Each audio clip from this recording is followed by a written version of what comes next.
Welcome to another episode of the Platformer Chronicles. Today we chronicle the battle of the platformers of Zool versus Sonic the Hedgehog. Of course, growing up in the 1990s, the most legendary rivalry of any platformer characters were Mario and Sonic. Everyone knew back in the day that Mario was Sonic's biggest rival.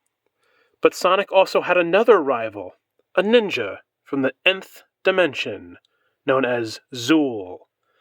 The only other character of Zool I can think of in pop culture is the character from Ghostbusters, Zool, but that's spelled differently with two U's instead of two O's in the middle. Zool was the mascot for the Amiga computer game console, the Commodore Amiga. Despite the fact that Zool is the mascot for the Amiga, you'd think that he would just stay on his own console, but they actually ported the first original Zool game to a bunch of game consoles at the time. It was on Super Nintendo, Sega Genesis. There was even Zool on the Sega Game Gear and the Nintendo Game Boy. How about that?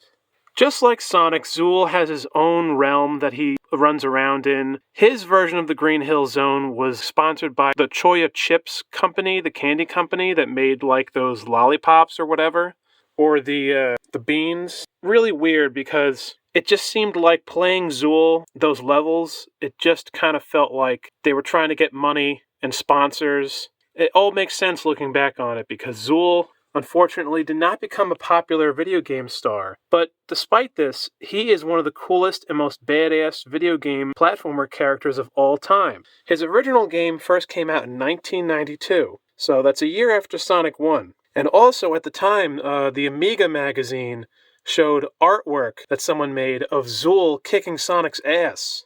Amazing, mind-blowing art from the glory years of the early 90s mascot craze. Zool was purposefully designed to be a Sonic killer. He was cooler than Sonic. He was a more badass character than Sonic the Hedgehog. And they really loved this Zool character. And looking back, it's just sad that Zool never became a popular video game star. To me, I felt like he certainly deserved it. His games were fun. Also, there was this really badass magazine image of bad news for hedgehogs. That is so fucking cool. I love that shit. To this day, I still don't understand what the nth dimension means. Please leave a comment below if you know.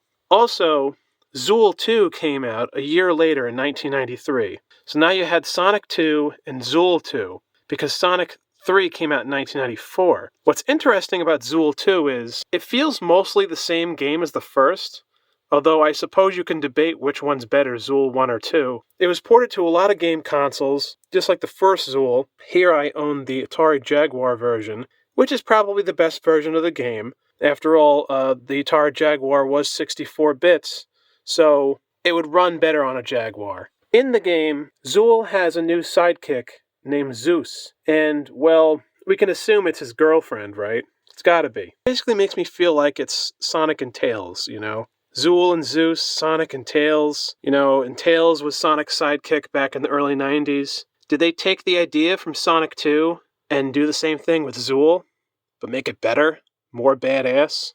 Going back in time in the annals of history of all the legendary video game mascots, Zool was one of the coolest. And sadly, he only had 2 games to his name. He's another video game mascot that didn't get to number 3. Of course, we know that Sonic the Hedgehog was always more popular, and even to this day, he still has games coming out, he has movies. But what happened to Zool? What happened to this character? Sadly, unfortunately, Zool is like many other mascots of the early 90s. After the 90s, they were no longer to be seen. I did hear that there's supposed to be a remake of the first original Zool that's supposed to come out. So, whenever I think of Zool, I think of the Amiga. And also, when I play the Zool games, it just brings me back to, I just love that small window in time, those 2 years, when Sonic was not super big yet, but he was getting famous, and there was another character named Zool that was trying to be famous just like Sonic. They challenged Sonic the Hedgehog with the character of Zool, and it was really cool that they did that. Just those 2 years, the 2 beginning years of these characters, 1991, 92, 93, Just those years where there wasn't a million Sonic games and there wasn't a million Zool games, and it was like just one or two games. This was the beginning of Sonic's career, and it should have been the beginning of Zool's career. Commodore and the Amiga, they really didn't sell all that well during this time, I think. The Genesis was becoming super popular, and the Super Nintendo as well. And it sucks because if they had their own game console that was like that instead of those old computers, then maybe Zool would still be around today. He was also kind of the mascot for Gremlin Graphics, too. So he was kind of like a shared mascot. Now, Zool being the mascot for the Commodore Amiga was kind of like how Gex was the mascot for the Panasonic 3DO. And even the 3DO had Gex, the first original Gex, as a pack-in title. But what happened was the 3DO failed, but then Gex left the 3DO and appeared on the PS1 and the N64. So Gex was able to live on. And honestly, Gex became even a greater video game star with Enter the Gecko and Deep Cover Gecko, and also the two Game Boy Color games. But what happened to Gex should have happened to Zool. Two great, underrated video game characters, and they should have kept going. Just like how they did with Gex, Zool should have had the same fate. Thank you so much for watching the Platformer Chronicles. Let me know if you played Zool back in the day, and if you have any Zool memories. And please let me know if you ever played the Commodore Amiga.